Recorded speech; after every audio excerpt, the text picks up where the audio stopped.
નમસ્કાર. આજના આ ખાસ વિશ્લેષણમાં આપ સૌનું સ્વાગત છે. વારંવાર પેશાબ જવાની સમસ્યા. જુઓ, આ એક એવો વિષય છે જેના વિશે વાત કરતા લોકો ઘણીવાર સંકોચ અનુભવે છે. પણ હકીકતમાં આ કોઈ છુપાવા જેવી વાત નથી. આ એક મેડિકલ પઝલ છે જેને ખૂબ જ સરળતાથી ઉકેલી શકાય છે. આજે આપણે આ જ સમસ્યાના મૂળ સુધી પહોંચીશું અને તેને દૂર કરવાના સચોટ ઉપાયો વિશે ચર્ચા કરીશું. તો ચાલો શરૂ કરીએ. આજના આપણા આ સેશનની રૂપરેખા પર એક નજર કરીએ. આપણે સમસ્યાને સમજવાથી લઈને તેના મેડિકલ અને જીવનશૈલીના કારણો, નિદાન, સારવાર અને ઘરે કરી શકાય તેવી કસરતો અને ડાયટ વિશે વાત કરીશું. છેલ્લે ડૉક્ટરનો સંપર્ક ક્યારે કરવો તે પણ જોઈશું. આ એક એવો રોડમેપ છે જે બતાવશે કે ઘરે બેઠા જ આ સમસ્યાનો ઉકેલ કેવી રીતે લાવી શકાય છે. તો સૌથી પહેલા વિભાગમાં આપણે આ સમસ્યા અને તેની શારીરિક તેમજ માનસિક અસરોને સમજીએ. અહીં સ્ક્રીન પર જે શબ્દ છે ને, નોક્ટુરિયા, તે સમજવો ખૂબ જ જરૂરી છે. નોક્ટુરિયા એટલે રાત્રે પેશાબ કરવા માટે વારંવાર ઊંઘમાંથી ઉઠવું. આપણે ઘણીવાર આને સામાન્ય ગણીને અવગણીએ છીએ, પણ હકીકતમાં આ માત્ર કોઈ અગવડતા નથી. આ શરીર તરફથી મળતું એક સ્પષ્ટ મેડિકલ સિગ્નલ છે જેને બિલકુલ અવગણવું ન જોઈએ. અને આની અસર કેટલી વ્યાપક હોય છે? વારંવાર બાથરૂમ જવાથી રાતની ઊંઘ તો બગડે જ છે, પણ સાથે સાથે ઓફિસના કામમાં એકાગ્રતા પણ ઘટી જાય છે. અને મુસાફરી કરતી વખતે ત્યારે તો સતત ચિંતા અને ગભરામણ જ રહે છે કે આસપાસ બાથરૂમ હશે કે નહીં. આનાથી શરમાવાની કોઈ જ જરૂર નથી, કારણ કે તેની સીધી નકારાત્મક અસર રોજિંદા જીવન પર સ્પષ્ટપણે જોવા મળે છે. હવે આગળ વધીએ આપણા બીજા વિભાગ તરફ, જ્યાં આપણે આ સમસ્યાના મૂળ કારણો શોધીશું, એટલે કે મેડિકલ અને આપણી જીવનશૈલીના કારણો. જો મેડિકલ કારણોની વાત કરીએ તો તેમાં ડાયાબિટીસ, યુરિનરી ટ્રેક્ટ ઇન્ફેક્શન એટલે કે યુટીઆઈ, ઓવરએક્ટિવ બ્લેડર, પુરુષોમાં પ્રોસ્ટેટની સમસ્યા, કિડનીની પથરી, સગર્ભાવસ્થા અને મેનોપોઝનો સમાવેશ થાય છે. ઉદાહરણ તરીકે, ડાયાબિટીસમાં શું થાય છે? આપણું શરીર વધારાની શુગરને પેશાબ વાટે બહાર ફેંકે છે, જેનાથી વારંવાર બાથરૂમ જવું પડે છે. તેવી જ રીતે મેનોપોઝ દરમિયાન સ્ત્રીઓમાં એસ્ટ્રોજન હોર્મોન ઘટવાથી મૂત્રાશયની દિવાલો પાતળી થઈ જાય છે. પરિણામે પેશાબ રોકવાની ક્ષમતા ઘટી જાય છે. અને આ લિસ્ટ બહુ જ રસપ્રદ છે. આપણી રોજિંદી આદતો પણ આ સમસ્યા માટે કેટલીકવાર જવાબદાર હોય છે. જરૂર કરતાં વધુ પાણી પીવું, કોફી કે આલ્કોહોલનું વધારે પડતું સેવન અથવા તો બ્લડ પ્રેશરની અમુક દવાઓ, આ બધું ડાયુરેટિક્સ એટલે કે મૂત્રવર્ધક તરીકે કામ કરે છે. તે કિડનીને વધારે પેશાબ બનાવવા માટે ઉશ્કેરે છે. અને હા, માનસિક તણાવ કે એન્ઝાઇટી પણ બ્લેડરને ઓવર સ્ટિમ્યુલેટ કરી શકે છે. આ બધું જોયા પછી મનમાં એક બહુ જ મોટો પ્રશ્ન ઊભો થવો સ્વાભાવિક છે કે કોઈપણ સારવાર શરૂ કરતા પહેલા ડૉક્ટર્સ આનું સચોટ નિદાન આખરી કેવી રીતે કરે છે? ચાલો તે જાણીએ. તો ચાલો આપણા ત્રીજા વિભાગમાં આનો ક્લિનિકલ અભિગમ સમજીએ, એટલે કે મેડિકલ નિદાન અને તેની સારવાર. સાચું કારણ જાણવા માટે ડૉક્ટરો કેટલાક ચોક્કસ ટેસ્ટ કરે છે. યુરિન ટેસ્ટ અને બ્લડ ટેસ્ટ દ્વારા શરીરમાં બેક્ટેરિયા કે બ્લડ શુગર તપાસવામાં આવે છે, તેમજ કિડની બરાબર કામ કરે છે કે નહીં તે જોવાય છે. ત્યારબાદ અલ્ટ્રાસાઉન્ડ, યુરોડાયનામિક ટેસ્ટ અને સિસ્ટોસ્કોપી જેવી પદ્ધતિઓથી મૂત્રમાર્ગને અંદરથી બરાબર તપાસવામાં આવે છે. આનાથી એ સ્પષ્ટ થઈ જાય છે કે કોઈ ઇન્ફેક્શન કે પથરી તો નથી ને.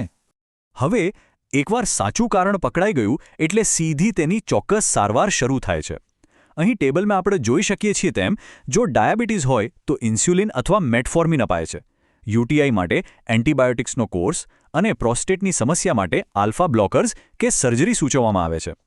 ઓવરએક્ટિવ બ્લેડર માટે પણ ખાસ દવાઓ હોય છે અને મેનોપોઝમાં હોર્મોનલ ટ્રીટમેન્ટ કામ આવે છે. અહીં સમજવા જેવી મુખ્ય વાત એ છે કે જો આપણે માત્ર મૂળ કારણની જ સારવાર કરીએ ને, જેમ કે બ્લડ શુગર કંટ્રોલ કરી લઈએ, તો આ વારંવાર પેશાબ જવાની સમસ્યા આપોઆપ દૂર થઈ જાય છે. ચાલો હવે વિભાગ 4 તરફ જઈએ. અહીંથી આપણે જોઈશું કે આપણે જાતે કેવી રીતે નિયંત્રણ પાછું મેળવી શકીએ, એટલે કે બિહેવિયરલ થેરેપી અને કસરતો વિશે વાત કરીએ. સૌથી પહેલી પદ્ધતિ છે બ્લેડર ટ્રેનિંગ. આ ખરેખર બહુ જ અસરકારક છે. આમાં કરવાનું શું છે? દર 2 કલાકે બાથરૂમ જવાનું એક કડક શિડ્યુલ નક્કી કરવાનું છે. જો એ પહેલાં જવાની ઈચ્છા થઈ જાય તો ઊંડા શ્વાસ લઈને મનને બીજી કોઈ જગ્યાએ વાળવાનો પ્રયાસ કરો. ધીમે ધીમે આ સમયગાળો વધારીને 3 અને પછી 4 કલાક સુધી લઈ જઈ શકાય છે. આ પ્રેક્ટિસથી શારીરિક અને માનસિક બંને રીતે પેશાબ રોકવાની બ્લેડરની ક્ષમતા નોંધપાત્ર રીતે વધે છે.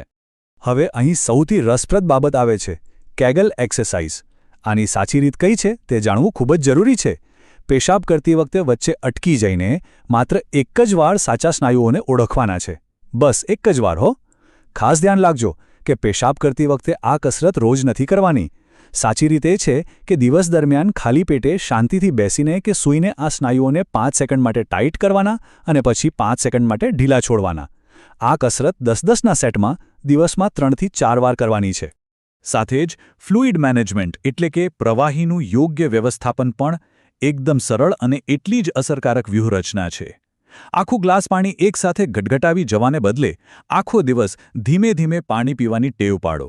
અને સૌથી અગત્યનું, રાત્રે ઊંઘ ન બગડે તે માટે સાંજે 6 વાગ્યા પછી પાણી કે કોઈ પણ પ્રવાહી લેવાનું પ્રમાણ એકદમ ઓછું કરી દેવું જોઈએ. હવે આવીએ આપણા 5મા વિભાગ પર, આહાર અને ઘરગથ્થુ ઉપચાર. હા, આપણા રસોડામાંથી જ આનો ઇલાજ કેવી રીતે થઈ શકે તે જોઈએ. આપણે શું ખાઈએ છીએ અને શું પીએ છીએ તેની સીધી અસર બ્લેડર પર પડે છે. કેફીન, આલ્કોહોલ, મસાલાવાળો ખોરાક અને લીંબુ કે સંતરા જેવા એસિડિક ફળો બ્લેડરમાં બળતરા પેદા કરી શકે છે. તેથી તે ટાળવા જ રહ્યા. તેની સામે ફાઇબરયુક્ત ખોરાક, ઓટ્સ, કેળા અને સફરજન ચોક્કસ લેવા જોઈએ. ફાઇબર એટલા માટે ખૂબ જરૂરી છે કારણ કે જો કબજિયાત રહેશે તો તેનું સીધું દબાણ બ્લેડર પર આવશે, જે આ સમસ્યાને વધુ વકરાવે છે. આપણા આયુર્વેદ અને ઘરગથ્થુ ઉપાયોનો ખજાનો પણ કંઈ કમ નથી. જુઓ, આમળા અને મધમાંથી વિટામિન સી મળે છે, જે ઇન્ફેક્શન સામે જોરદાર લડત આપે છે. તુલસીના પાન એન્ટીબેક્ટેરિયલ છે, જ્યારે તલ અને ગોળ તો વર્ષોથી શરીરને ગરમી આપવા અને પેશાબ રોકવાની ક્ષમતા વધારવા માટે જાણીતા છે. દાડમની છાલનો પાવડર ઓવરએક્ટિવ બ્લેડરને એકદમ શાંત કરે છે અને દહીં જેવા પ્રોબાયોટિક્સ પણ વારંવાર થતા ઇન્ફેક્શનને રોકવામાં ખૂબ જ ઉપયોગી સાબિત થયા છે. આખરે આપણે છઠ્ઠા અને અંતિમ વિભાગ પર પહોંચી ગયા છીએ. ડૉક્ટર પાસે ક્યારે જવું? આ બહુ જ મહત્વના ચેતવણીના સંકેતો છે. અહીં જે લક્ષણો છે ને તે મેડિકલ રેડ ફ્લેગ્સ છે. જો પેશાબમાં લોહી આવે, પેશાબ ધૂંધળો અને ભયંકર દુર્ગંધ મારતો હોય, કમર કે પેટના નીચેના ભાગમાં અસહ્ય દુખાવો થાય અથવા તાવ અને ઠંડી લાગે તો ઘરે બેસી ન રહેતા. આ ચિહ્નો સ્પષ્ટપણે દર્શાવે છે કે સ્થિતિ ગંભીર છે અને કિડની ઇન્ફેક્શન કે અન્ય કોઈ મોટી બીમારીને રોકવા માટે તાત્કાલિક મેડિકલ તપાસ જરૂરી છે.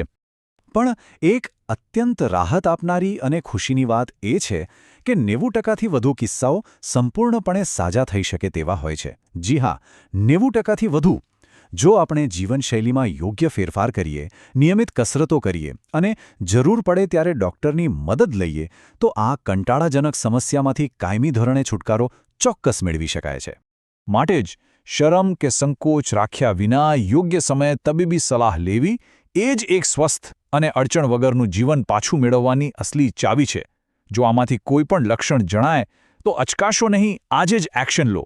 આ વિશ્લેષણમાં જોડાવા બદલ આપ સૌનો ખૂબ ખૂબ આભાર. તો એક સંપૂર્ણ સ્વસ્થ અને અવિરત જીવન તરફ પહેલું સકારાત્મક પગલું ભરવા માટે આપણે ક્યારે તૈયાર થઈ રહ્યા છીએ?